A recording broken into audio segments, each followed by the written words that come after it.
दरअसल ट्रंप ने white house में सहाफियों से ईरान के खिलाफ फौजी कार्रवाई पर कहा कि मैं ऐसा कर सकता हूं, मैं ऐसा नहीं भी कर सकता। मेरा मतलब है कि कोई नहीं जानता कि मैं क्या करने जा रहा हूं। मतलब ये है कि अमेरिका ईरान को लेकर अभी फैसला लेने की हालत में नहीं है।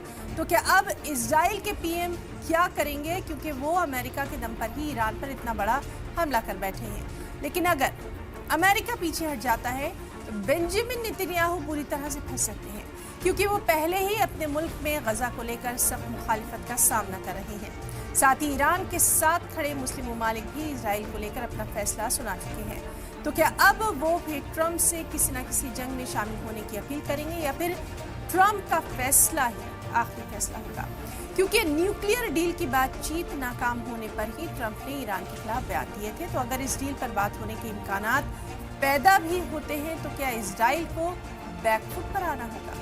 और अब बेंजामिन नेतन्याहू की हालत ये हो गई है कि अगर वो ईरान से जंग में कदम पीछे खींचते हैं तो ये उनके लिए किसी बड़ी हार से कम हरगिज़ नहीं।